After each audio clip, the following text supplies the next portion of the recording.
Good morning, everyone. I'm Annika from the Maria 01 team. I work here as the community manager, and I have to say I'm so happy to see that the room is full.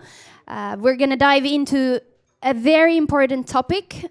Recently, there was a survey on the inappropriate behavior in the startup ecosystem, and personally, I have to say, quite sad to hear about the results. I feel we could be on a better way, but this is a good starting point. And well, we can't fix it if we don't know about it, and to fix something, we need to talk about it. So I would warmly want to welcome Josefiina Kotilainen from Startup Foundation, who's first going to give us a little deep dive into the key findings of the survey. Welcome. Thank you. It's a long report, so I won't have time to go over everything, so I highlighted a couple things from the report.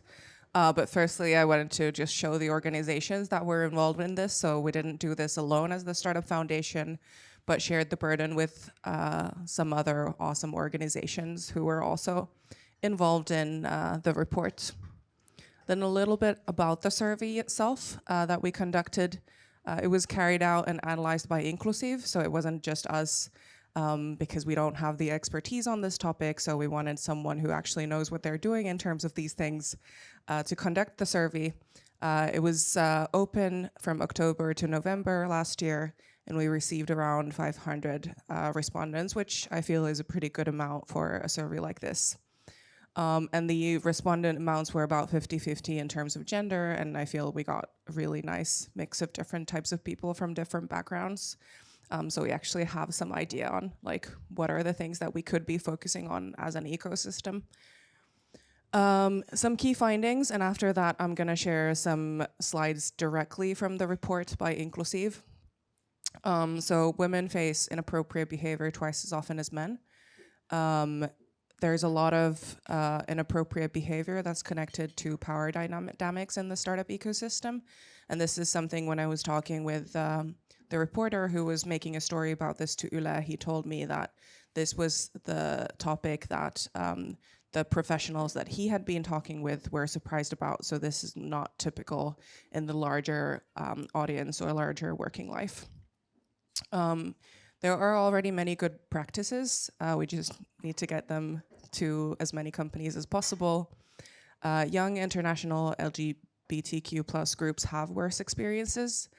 And reporting inappropriate behavior is seen as risky and often not possible. And this, I feel, is very important and a sad fact.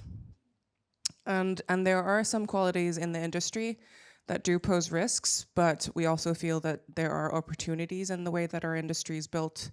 We are very kind of focused towards changing things. We want to build better products, we want to build better things, so I feel that's something that's a strength for our community. So some slides, but as I mentioned, women are more than twice as likely to experience inappropriate behavior than men. The ones that are a little bit redder are the worst experiences, and the greener, the better. The inappropriate behavior, you're more likely to experience it as an operator or ecosystem employee or as a volunteer. So angel investors and VC investors have the best experiences from the ecosystem.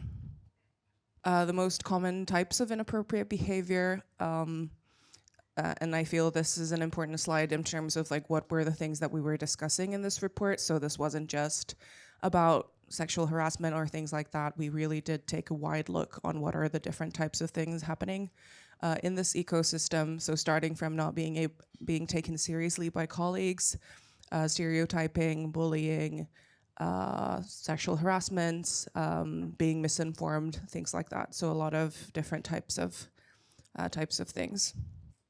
Non-EU citizens have especially bad experiences, and you can see kind of like Finnish citizens are quite happy, and you have a little bit redder with the EU citizens and even redder for non-EU.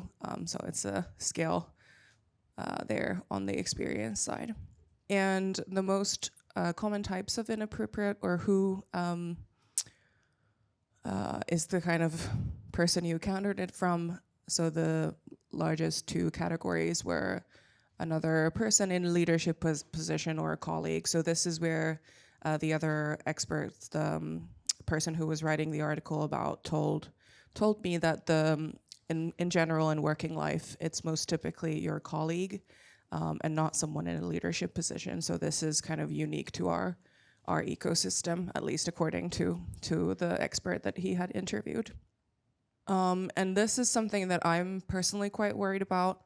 37% of people who responded to the survey that had encountered inappropriate behavior did not report it. And I feel like if we don't get the data, it's really difficult to actually do something about it. So having the appropriate channels and different teams and organizations is really important. Obviously, this might mean that some of the behavior has been at a event where you don't really have, or you don't really know who you should be reporting to, but this is something that we definitely want to dig a little bit deeper into on why and what are the things that we could do in terms of the ecosystem so that we would actually catch more of the inappropriate behavior, because we really can't do anything about it if we don't know about it.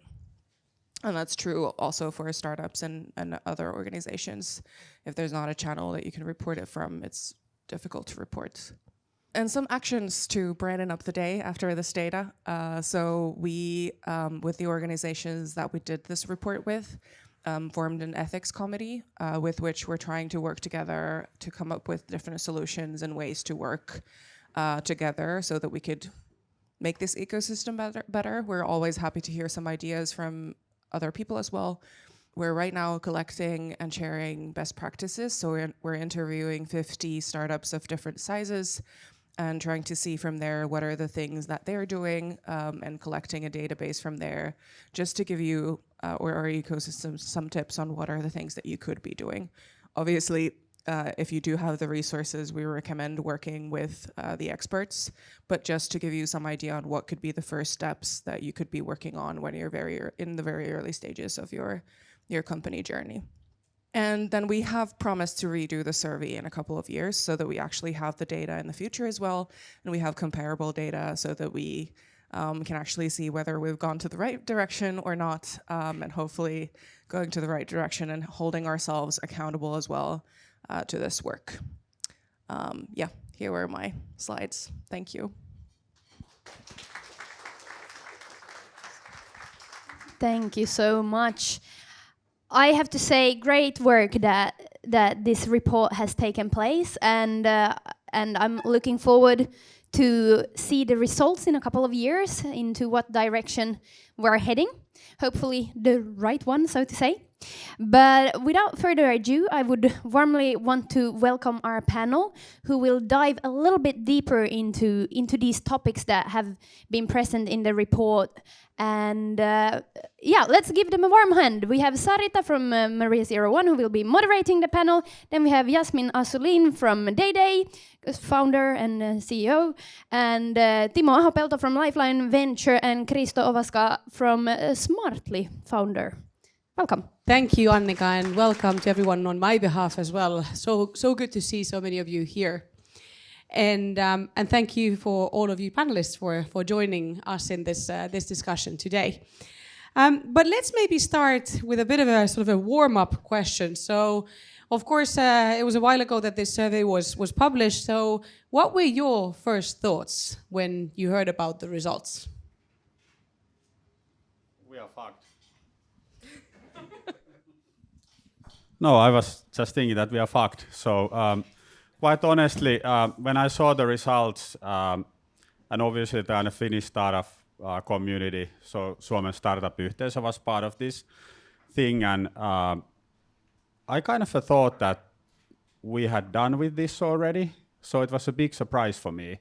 And I was genuinely surprised, because I mean, when I was, for example, chair at Slush, and Marian was still a CEO at that time, and then there was this a lot of inappropriate behavior at Slush, and I felt that, for example, in that community, we got it a lot down from where it used to be, and I kind of thought that we are done with it already, so I was just like shocked. And I need to admit that my reaction was at least the same than Timo's, and I'm a 40-year-old white male, so I obviously thought that we are doing much better than many of the other areas in Finland and in Silicon Valley, and as Timo said, it was a very big topic maybe 4 or 5 years ago. I thought that we would have done much significantly better, and I think it's very important that we had this realization that, hey, we actually have a lot of work to do, but I thought that this is very, very sad, and I was actually very surprised as well. But I, obviously, being a white male at 40s, I was surprised. Hey, I need to still continue because I'm pretty enthusiastic on this topic. So when there was this Swedish-Finnish broadcasting company thing, was it last summer or summer before that? Terrible timing, by the way, for that news and then because it was the Swedish, it didn't, break the news barrier. But I knew about that story beforehand, etc. And my immediate reaction is that now everybody is sharing it. So let's not hide it, but everybody shares it. So it kind of becomes a topic. So we should run against it and not away from it, right? And for these sort of topics, the worst thing to do is in a way that let's deal with this internally, if you know what I mean. So let's deal with it externally and expose everything. So then it becomes easier to tackle it internally as well. So that was kind of my idea, and I want to make this as public as possible. Hello. Thank you both. Maybe to add my perspective, I have to say that working on the DI agency side, unfortunately, the results were not very surprising to me because they were very aligned with many DEI surveys that we have run with different types of companies, especially like given, for example, the gaps in the experiences from different underrepresented groups in the ecosystem. And I just also wanted to add that good job with everyone involved in the survey and inclusive for the good job in conducting the survey. It's just kind of, it's a good example of these bubbles. Like I thought and a lot of underrepresented individuals who I know have reported to me that there's nothing, right? So I was living in my own bubble, so I didn't have enough information on this stuff. The second thing is that when I heard first time on this Finnish broadcasting company story, I went to my connections in our portfolio where I feel that I have trusted relationships who belong to these groups who are being harassed here. And most of them said that there hasn't been anything. So it's a bubble. I mean, it is a bubble, right? It needs to be uncovered, right? Definitely, and maybe I would just like to add to that then it's good to keep in mind that not all people from different underrepresented groups necessarily have the tools to recognize these patterns or behaviors or necessarily react to them themselves. So it's also good to remember that even if you are from an underrepresented group, you might not have the tools to recognize inappropriate behavior, for example, in every situation. Very good points. And Timo and Kristo, you already touched upon this a bit, but you have both been active in the startup ecosystem for a long time. So what kind of sort of situations have you seen over the years, or how do you think that this has developed? So Timo, you mentioned the Slush and how you thought that things were getting better already, but kind of what sort of a trajectory have you seen with this inappropriate behavior during your time in the ecosystem? Yeah, it's a difficult question because I haven't been seeing it myself or experiencing, but I've been reading these reports, and like I said, those couple of years at Slush, it was the kind of first encounter in a way when I heard the stories, etc., and they were super terrible. And then Marianne, as a CEO, kind of just took the action and started to, I think that taking action is now important, right?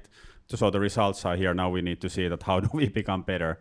And then, like I said, I thought that it's gone, and now it, came back again. I was just so puzzled when I saw the results. I was a little bit too naive on that. I would like to be optimistic in a way that we are going to a better direction, even though these results were shocking. But if we look at the time before Me Too and Black Lives Matters, I think we as a community and probably the wider community didn't really even realize what is inappropriate behavior and how much we should talk about it. So I still do think that it was kind of 10 years back, a lot of the behaviors that are not at all accepted at the moment were still accepted and not talking publicly or not even thought that there is something wrong. So even though the results are shocking, I do honestly think that the world and us as a community, we are going to a better direction, and we're talking about it. We are researching it, and I know that we will take action. So I'm still optimistic in that sense, that I think that the world were worse place 10 years back than compared to what it is now. Hey, I need to add here that of course there are no like comparisons in other industries, and it's a really bad excuse to say that, hey, we have like bad results, but other industries are even worse. So it's like the worst excuse in life. Like everybody, it's like being an entrepreneur in a way. Like, hey, I don't want to be best company in the world. I want to be the 100th best in a way, and it's in. So, but I've been hearing a lot of this in a way that, hey, the other industries are so much worse that we are kind of okay, so we shouldn't be worried. But if you really want to be the best in the world in everything, like we strive in being as an investors and entrepreneurs, etc., we should be the best in the world in this as well. And I think that we have a good chance because compared to some other industries, this is very transparent. Like, so if you think about politics, for example, you think any closed community where the community is very closed, or where you are in the mercy of your bosses or whatever. I mean, those must be like really terrible, and I have heard a lot more terrible stories than from the startup scene. But it's not an excuse, and I think that we have a really good opportunity to be this like a lighthouse for other pockets of society as well, to make this fully transparent and work on it. Well, if we dig into kind of the actual practice, so Josefiina, of course, shared these some of the key findings just here. So how do you think, what could the startups do to start tackling this issue? Like, do we have any quick wins here, or is there just these long-term solutions that need to be started, and what should we do in practice? Jasmin, if you start. I think there are quick wins, but it's of course like a long-term game. It's a marathon and not a sprint. I think one quick win would be for the whole ecosystem to really take this seriously. But in addition to that, from a more practical point of view, of course, like companies in general need to have some hygiene level practices in place from a, for example, compliance perspective. That is, for example, mandated by local laws or increasingly from the European Union level, or having a code of conduct, but then keeping in mind that those hygiene level practices will not solve the case and they will not enable that bigger cultural shift that we need to build with both enabling people and both enabling the practices and processes of the organization to develop. So it's a bigger systemic change, but there are, of course, like shorter term things that we can tackle, but then keeping in mind that it's a constant.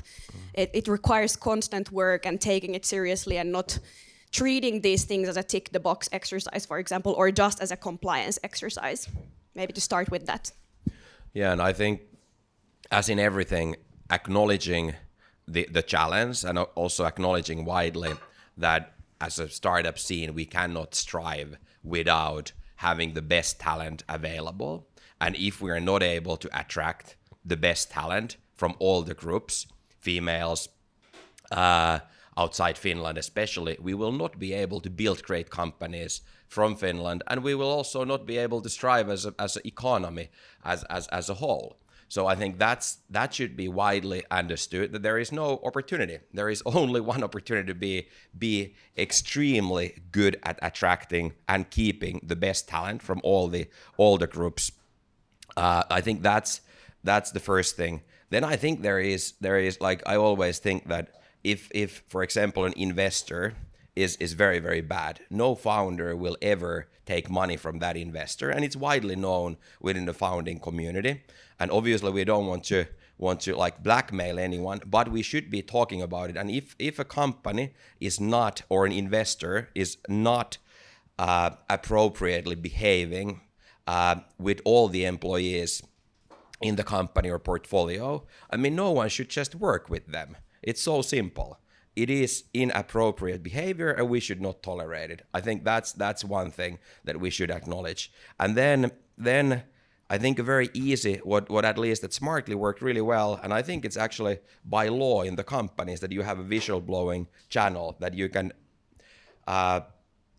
report anything, any inappropriate behavior, even from the chair of the board or CEO, and it's taken really seriously, and the actions are taken and it's investigated. But I think a lot of the small companies and maybe small investors also don't have these channels. So we as a community could really well have by Startup Foundation or Startup Community have a whistleblowing channel where anyone can report anything, and then we make the promise that we research and take action on those, and it would be very safe. So that's maybe a very short-term solution. So you haven't read the news. Don't you have this group right now? What do you have established? The ethics committee. Sorry? The ethics committee. Yeah, can you... There is a committee, but is there a whistleblowing channel as well? Great, okay. Yes. We don't have a whistleblowing channel yet, but it is something that we're looking into on if we could. Yeah, so with the people involved in making the report, we established an ethics committee where we're currently building the database that I mentioned, and trying to figure out different ways to make the community better. But we are looking into different solutions that we can actually make reality, and a whistleblowing channel is one of the things that we have been discussing. And actually, maybe to quickly comment, so we here at Maria, so we just launched this whistleblowing channel here internally. So now you can find these QR codes across the campus and in different places. So then if there's anything that you feel you'd like to report, so then we also have a channel for that, and we will take action based on that. And can I just add to that I think whistleblowing channel is a good concrete example of like a channel for reporting. And in addition to that, I would like to highlight that, especially to spark trust towards underrepresented groups, so that it lowers the threshold also for reporting. It would be super important that the process of what happens after is very transparent and openly communicated, because what we also learned from the survey is that reporting, like the threshold for reporting, is still quite high, especially for those who are affected.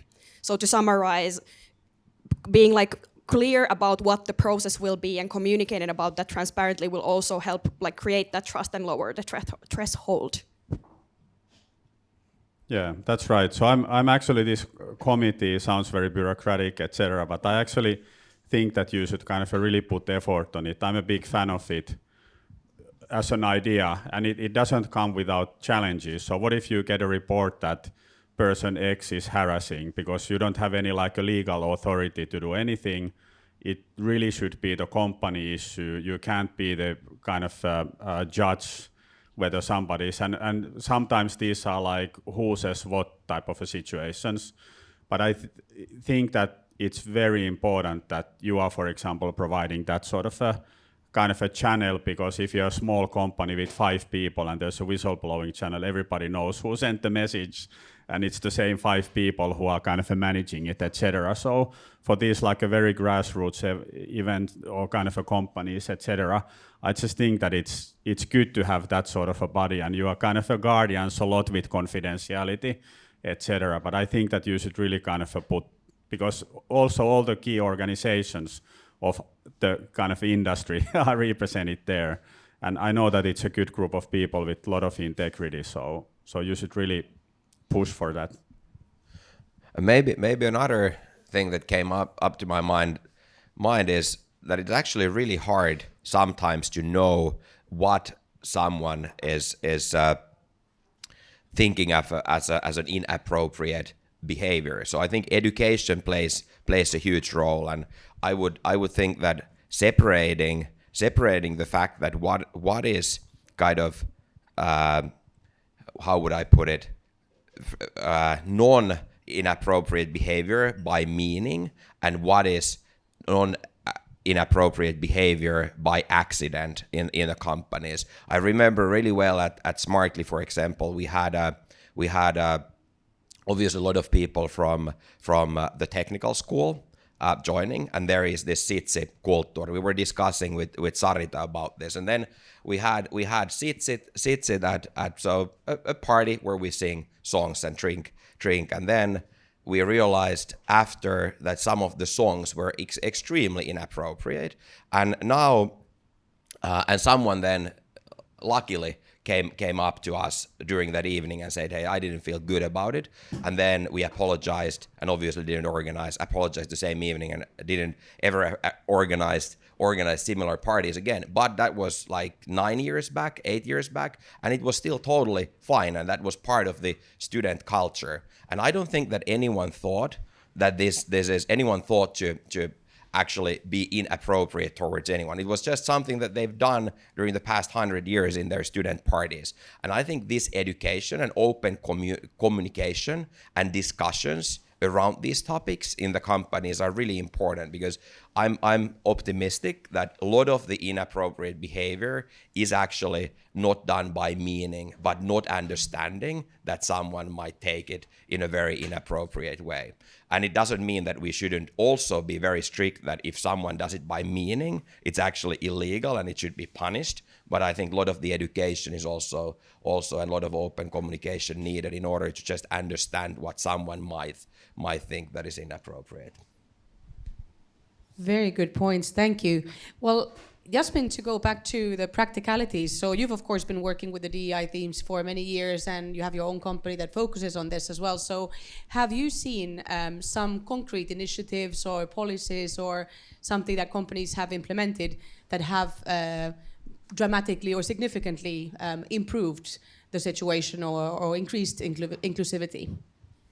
This was a tough question, because I would like to answer that yes, there has been like a single recipe or like one really impactful initiative that has made a drastic change. But I would say that it has been like the successful changes that I have so far seen have been more about treating DEI strategically and from a change facilitation perspective. So really like not thinking about it just as something that happens at the happens at the desk of the people operations, for example, but it's more leadership backed and leadership led and enabled, and something that happens by, for example, analyzing the current state and having that data that we have also talked about quite a lot today, setting those goals and metrics, and also having assigned responsibility so that you can really like follow and track and iterate the actions that you're taking, because I feel that many times organizations still don't have assigned responsibility, which often leads to the fact that then DEI initiatives are run by, for example, voluntary individuals in the organization that might be passionate about it. So I wish I would have a simpler answer, but maybe I'll start with this. Yeah, I kind of agree with you. And of course, like, you have various sizes of organizations. So you have like a team of 3 founders who do something, and then you have a company of 5,000 employees.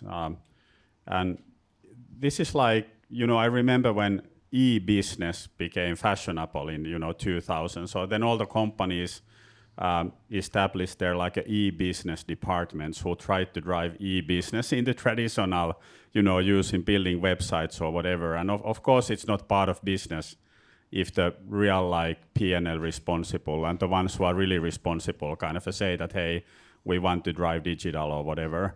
And I think that the same is here. So if you have like a diversity department, it's never gonna be part of the way how the company really actions, right? So it's the kind of a first step probably that you have these voluntary people and somebody who is responsible, but ultimately we are at the goal when there's no need for those responsible, in my opinion, because then like it's part of just how companies function. Yeah. But we are not there yet. So the meaning was not to say that it's not needed, but I'm just saying that it just describes how early we are in this kind of a development. Yeah, and I think we, at least at Smartly, we did a lot of things, and I truly hope that they have worked out and they will last as well. And I don't think that we ever had a committee or anyone responsible, but the leadership team. And a couple of things that I think were very, very important. First was to build a culture handbook and code of conduct, and not to build it by me or by someone, but have workshops throughout the company and asking people that in what kind of a company you want to work and how you want people to behave towards you and how you believe that is the right way to behave towards others. And then we wrote that down, but even that is definitely not enough.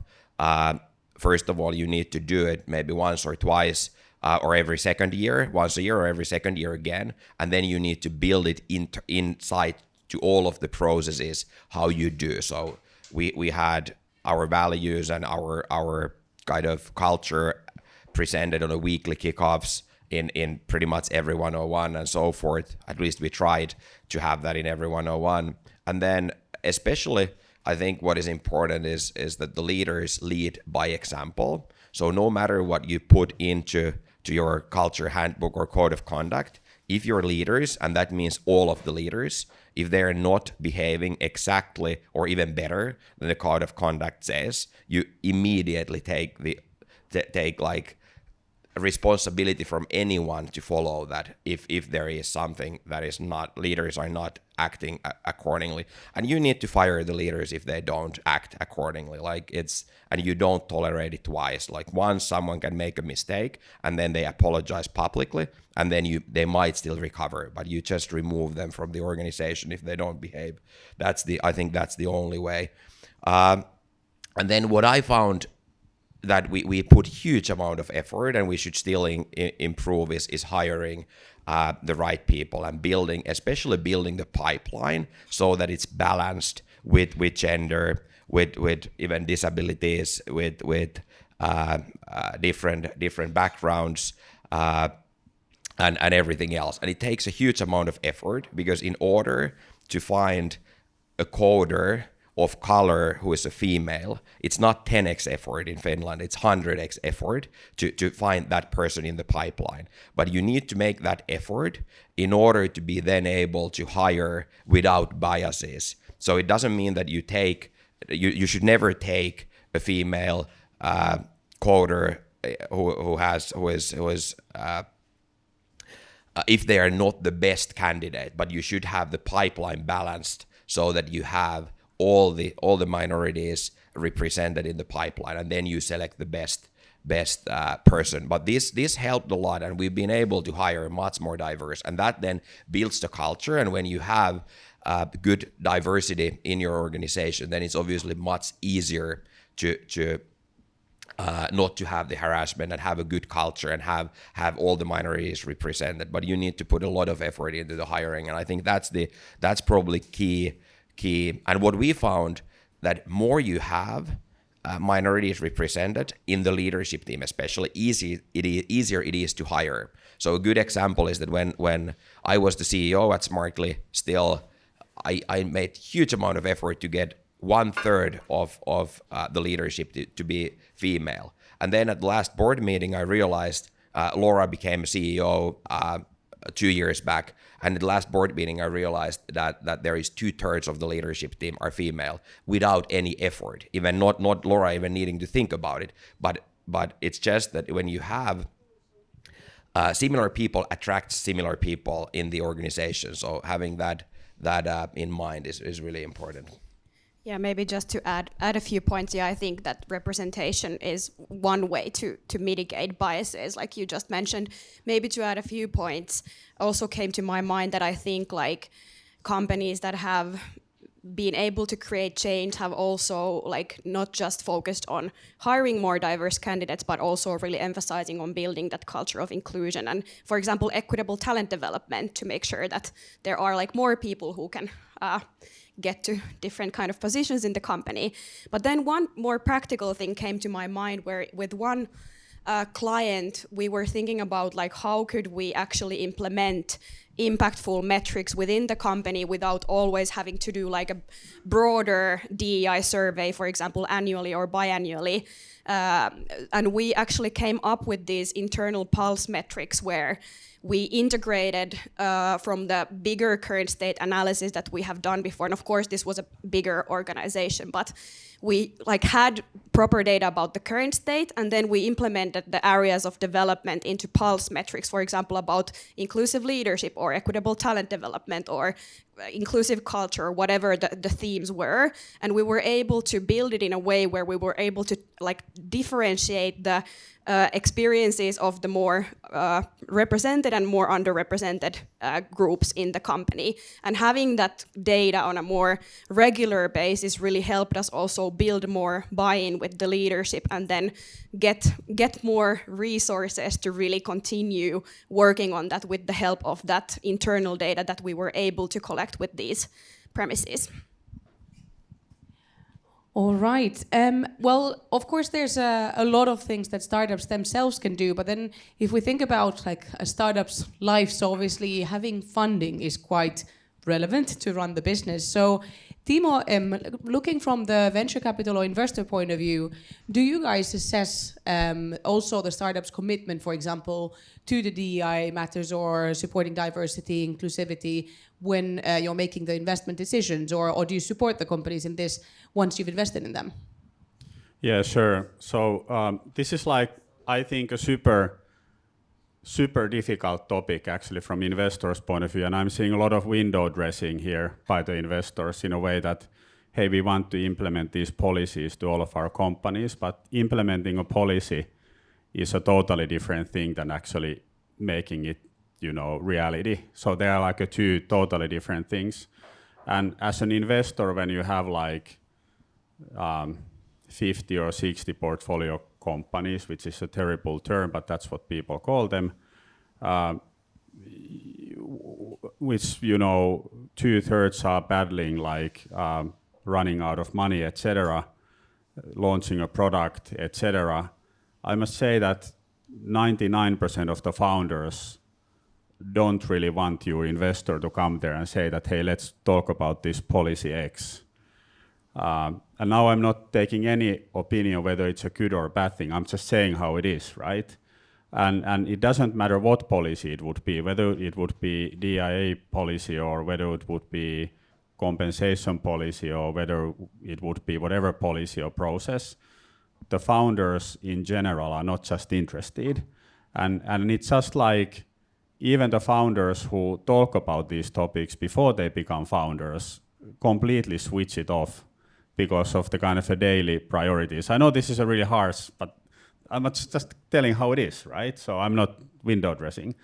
And for us, it's a super difficult thing. I mean, we have in our own kind of KPIs, we have this recruitment policy because we believe on diverse talent on all levels. So we have a tick box in our own KPIs that does the company have this policy and have they been exercising it. So it is part of the way how we work as Lifeline. But still, I think that big part of that by everybody, every investor, no matter how they say that, hey, this is part of the way how we work and this is our core DNA, I just don't think that it is, quite honestly. So there's a lot of this kind of a box ticking. And I think it's very problematic because it becomes more, important when the company grows bigger, 30 or 40 or 50 or 100 or 200 or 1,000 people. But unless it's in your DNA from the very beginning, it's very difficult to implement afterwards. And that's a little bit of a paradox here is that you have a team of 3 people who are struggling in garage and then you say that, hey, you guys need to be diverse in your recruitment. And they are like, yeah, but we are recruiting for talent and skill, right? And then it's very difficult to say that, no, you need to recruit for diversity, where I think that what you said is the answer to dig the candidates, right?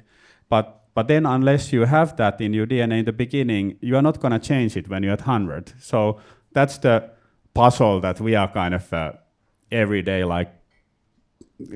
struggling with our companies.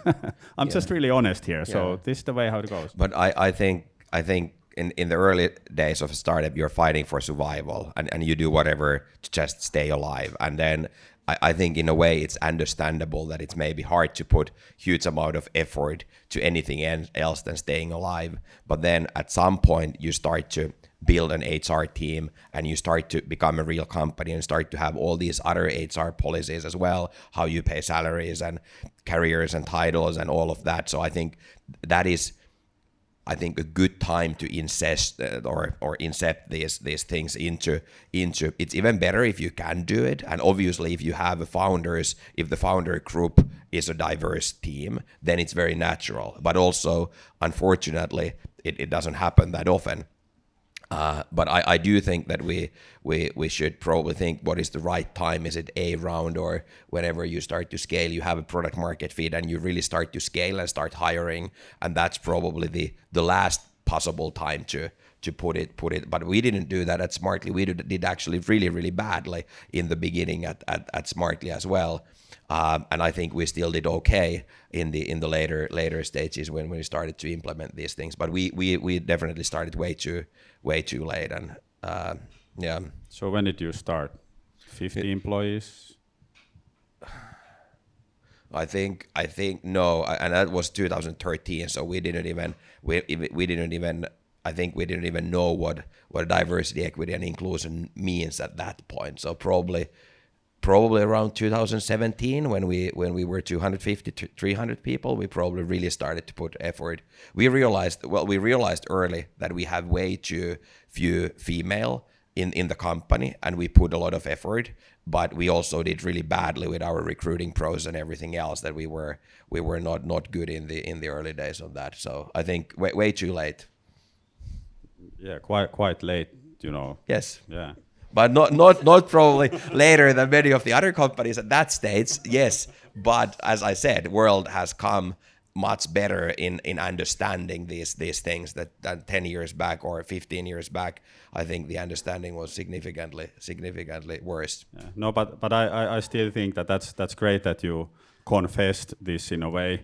I also tried in my commentary related to this like investor thing just to be like super honest, because like I said, there's a lot of window dressing in this part in the industry, in brackets, and if you just give you a boilerplate that hey, it's part of our KPIs, we are giving hard time for the founders who don't exercise this behavior, blah blah blah. Of course, you know, everybody can give this like boilerplate how things should be, but it's really understanding what are the key challenges. Like there's you know, ex-team from Slush who has been Slush is really good at driving it in the stage program, etc. And has been really good in kind of bringing, for example, female to stage, etc. It has been really phenomenal. And then you have these people who drive it, and then when they become entrepreneurs, they have like all male or all female team. And then I'm in a way that, hey, you guys just 2 months ago looked very different. And then, yeah, that's a little bit painful. Yeah, we realize it. But, you know, what's your comment on this? Because you are like the expert, really. We are just with Kristo. He's a latecomer. Yes. Yeah, maybe this is a whole other perspective, but I would like to think that even though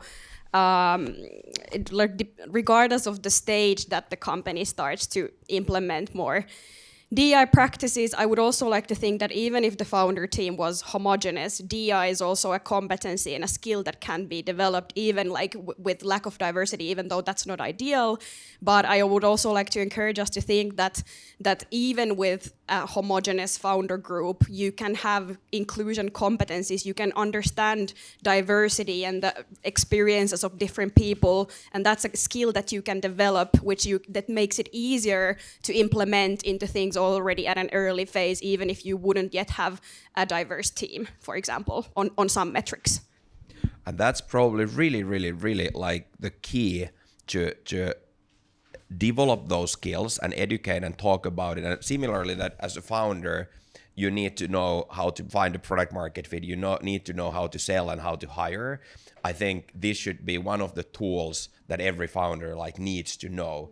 And then it obviously takes 10 years, but then if we would educate all the founders on these topics, then in 10 years time, the world would be much better place, because they scale the companies and so forth. So, but it's a really hard topic to even talk about. And I was actually slightly scared to come here on the stage as well to talk about it. And I know that in many panels and in many educations that we've been organizing as a community, there is the big majority of the audience are not the 40-year-old white males, and I think the reason is that they're actually scared and they don't know how to talk about these things. And I feel the same. So I think I need to be very much educated. I'm maybe even slightly more open than an average person to be educated, but I think that's part of the challenge, that we need to get the whole community to talk and to be more comfortable and to understand these things as well in order to be able to make the change in future. So I think we have a lot of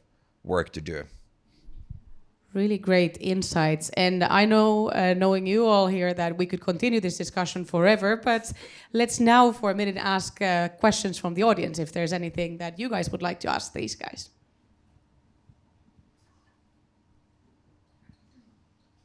Well, I can go ahead since I have the microphone. You were lifting, Kristo, the sit, the party at Smartly. How do you all see this? Like, if you work at a company, you experience inappropriate behavior, but you don't feel the leading team or the leaders in the company are approachable. Would you have any practical examples on how to go about it? What should you as an employer in that company and in that situation then do? Yeah, and I can tell we did a lot of things very late, but one thing that we did create at Smartly in the early days, that we had a code of conduct and culture code, and we wanted to treat everyone equally and also respect everyone, and also be approachable and giving and getting feedback at all the times. We knew that that's the only way to improve. But again, it comes by showing example. So I think what worked really well, I was always addressing my weaknesses in public, and also asking from people that, hey, do you have any feedback try to do it after all the meetings. And I remember after an all hand, this is probably my highlight of my career. After all hands, we were probably 500 people. We had a new person who had joined the company the week before. I probably had gone through the feedback training by Nikki, who is here asking the next question. And then after the session, or maybe even publicly, I can't remember when it was publicly on mic, but he came and said that, hey, I think there was a couple of great things in your presentation, but I would have improved this and that. And I was like, oh boy, what amazing thing that a newcomer who is like on his second week can come and tell the feedback. So that culture was really, really important. And that was probably the reason that at the sit also the person felt really comfortable coming to tell to us that, hey, I felt that it was inappropriate, and then we took action. We took action right away. We put a Slack, apologize. I think we stopped that and told that this was not appropriate and whatnot. So I think that's important, and only by those actions you can actually make the culture happen. So that we did well in the early stage. Yeah, very, very, very good. I also think that I can kind of clearly see this, especially in a bigger organizations, that you don't find ways to speak up on these things, etc. I can kind of totally understand it. But my kind of advice for that type of a person is that change company, because it's not the right place to spend your life, quite honestly. Yeah. And for talented people, I mean, startups are fighting for you. Talented. I mean, if you're a talented person, no matter the background, there is tons of companies who are fighting to get you to work on. So if you don't feel comfortable, I mean, leave. Any other questions? Yes. Hello. Nikki or Nicholas, I know most of the people on the stage quite well, so have been part of Slush when the whole harassment case was. I've been implementing Kristo's strategy. I currently work with Jasmin at deidei, and I've also coached Sarita. I've been listening here and I want to counter-argue like a million things. But I won't. Now it starts. No, I won't. I just have a question for... I need to go to a meeting, sorry. For Timo and Kristo. One thing that I've come to find is, like, to solve these problems, what's the hardest part about allocating capital to actually solve them? Because many of the things is like, we can do this ourselves, we will do this ourselves, and then kind of little to nothing is actually done because you don't have the resources to actually do that work within a company. And then Timo, you also mentioned that like setting up these committees that somebody does it on the side. So like, is the resource time? Is it money? Is it knowledge? Like, what do you think is the hardest part about allocating the right resources for this, from your perspective?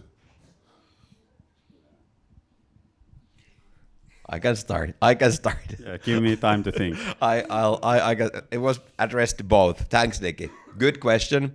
First of all, I do think that you can. I honestly do think that you can do massive changes without massive amount of money. So I think here the ingredients that you need in order to change this is first knowledge and understanding where the pain points are. And now we start to have that. I think we still need to gather that, but that's great, one great thing. Then after that, we need to make sure that the key players in the ecosystem, not only the institutions, but the investors, the companies, and especially the leaders of the companies, acknowledges the problem, and they have the willingness to actually solve the problem and be part of the solution, not part of the problem. And based on the survey, they are part of the problem at the moment. Maybe some of them are part of the solution. How we do that, I think it's in a way the community authorities convincing, and it might be the senior founders talking about it, senior best investors in Finland talking about it, and then Startup Foundation, Maria, and everyone else talking about it. And it probably takes a lot of public talk, but it also probably takes a lot of private talk. That if we know that the companies are challenging, if they have challenges in these topics, we actually go in there as investors or board members and tell that, hey, this needs to change, that otherwise we won't support the company. And then I think it takes a lot of education, as I said, very practical education, especially the leaders of the companies and the founders of the companies. I think the problem is not how we organize the education, because Startup Community or Startup Foundation can organize, or Maria can organize those educations. The problem is how we get these founders to actually be on those education, and especially those founders who are the problematic company and the leaders who are the problematic leaders, because I think the ones who acknowledges the problem and wants to improve, they are probably not, they're more part of the solution, not part of the problem. So those are probably the resources. And I would say, based on this, that the time and the commitment from the people who are actually harassing, harassing people at the moment, probably that's the hardest thing in my mind. What do you think, Jasmin? Two thoughts came to my mind. First of all, because I think, Nikki, you mentioned that many people think that they can solve these issues themselves. I would maybe like to encourage people to remember that in DEI or in inclusion-related thing, it's wisdom to know what you don't know, and there's a lot of Dunning-Kruger bias, meaning that people might oversimplify the challenges within, for example, diversity, equity, inclusion, because they actually lack knowledge about it. So be critical of potential Dunning-Kruger bias if you, for example, in a startup think that you can handle this yourself, because there is actually a lot of lack of understanding still to the nuances on how to solve these complex problems. Even though it's doable, but like I mentioned before, it requires that the inclusion competencies also develop within the people, for example, with most proximity to power. And then, of course, take this with a hint of salt, because, of course, I come from another perspective, but I really liked when I, for example, saw that Cherry Ventures established this initiative where they will provide coaching for their founders. So I was also thinking that could that be something that we would see in the future, hopefully, that could, for example, could there be allocated resources for coaching also from a DEI lens provided to different founders to make sure that these things are integrated to startups from the get-go? I don't know if that's possible, but that's something that I really like to see. Like when I thought that Cherry Ventures was setting a good example by providing that coaching to their founders. Timo, you had a comment. Yeah, it's a because I don't think that this is a money issue in a way. how much money do you need to change the way of thinking in a community? Of course, you need to allocate resources for events like this, right? So everybody's allocating time, and there's a lot of smart people in the audience.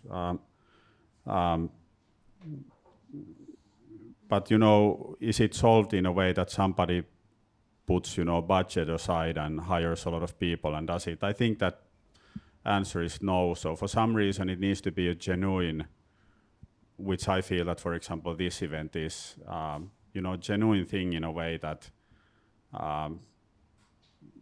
we want to do this. And you said that this is not a sprint, it's a marathon.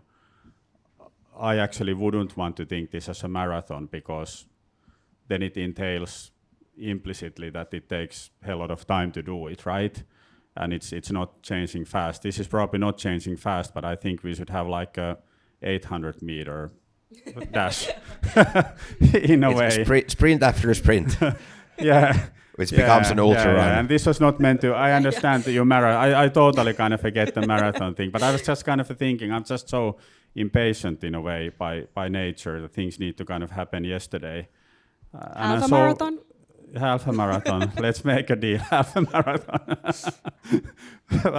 It was Nikki. You're always asking so difficult questions. That's why I said that I need to go to my next meeting.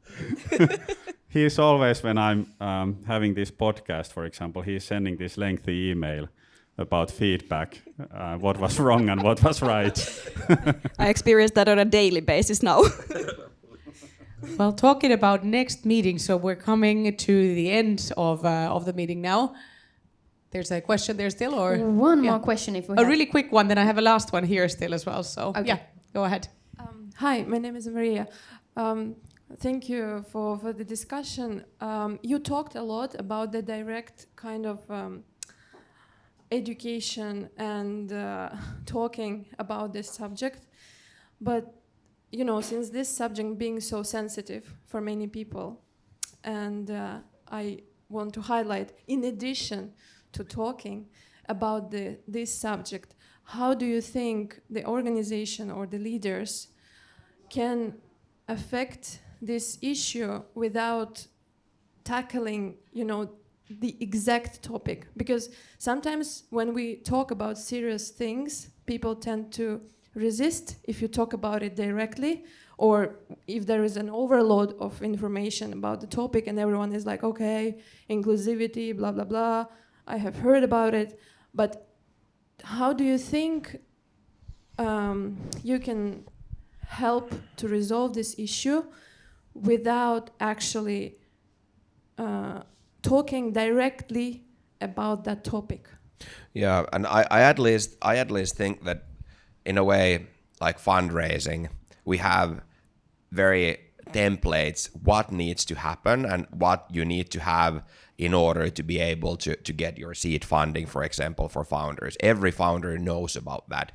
But what if, and this is a proposal for maybe you and maybe you, what if we would have kind of a boilerplate template that, hey, these are the top 3 things that every company at least should have. Maybe it's the whistleblowing, I don't know, maybe it's some hiring practices, maybe it's something else, maybe it's a code of conduct, I don't even know what those should be, but very easy things to implement. Hey, these are the 3 first things that you implement, then you're already better than half of the companies, and then there is the 3 next, and then you are already good, and then if you want to be excellent, these are the 9 or 12 things, and having that like very easy way of understanding for companies that what could be done, and that could probably help, because I can totally relate that it's overwhelming, and where should I even start to talk or implement?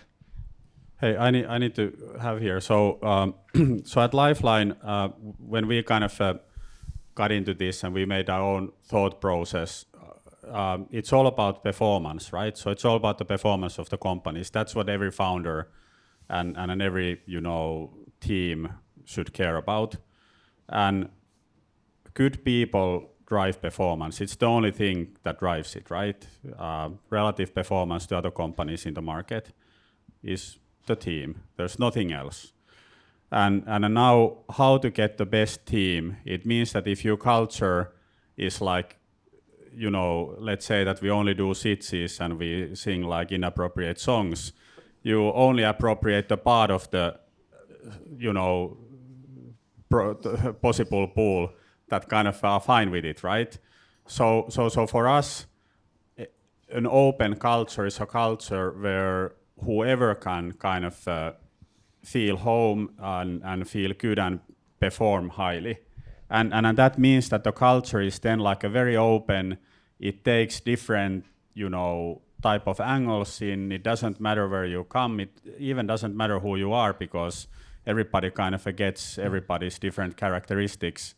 And those are the discussions that we are having, for example, with the founders under this diversity theme. So it's not like a male, female, it's not like skin color or religion or whatever, but it's like, hey, how do we create a culture that you can have a totally different person than you are coming to the team and being able to perform and feel really good about it. And that's, I think, the way how we are kind of addressing this. Yeah, and definitely should be. And that's by the way, a key point that I think we didn't mention during the discussion, that there is tons of research, and I truly believe that the companies are making better decisions. Companies are performing better when you have diversity, equity, and inclusion in the key, and you have many different ways of thinking and approaching the problems, and the innovative thinking and coming up with new solutions is the key for startups.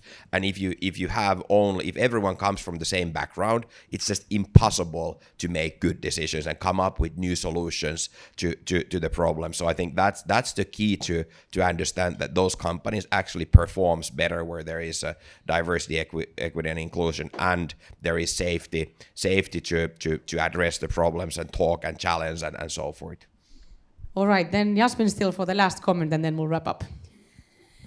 Yeah, maybe I'm not sure if I understood the question 100% correct, but maybe like from a perspective of like normalizing the topic, some people are a bit allergic to the acronym diversity, equity, and inclusion, but when you dissect that and when you look into it, it already exists in every part of what the organization does and deals with. Every startup is thinking about how to hire different types of talent, how do you have fair compensation and benefits, how do you take accessibility in product development into account, how do you foster an inclusive culture, psychological safety, how do you have high-performing teams. So DEI is not something that is aside from all of that, but it's something that lives and exists within all of the things that companies and startups are dealing with to begin with. So maybe to normalize the topic, it's good to remember that it's not a separate thing that is glued upon stuff, but it actually already exists in everything that we do. And this, I think, is a great way to finish up here. Thank you, all of you. It was a great discussion, and thank you for the audience as well.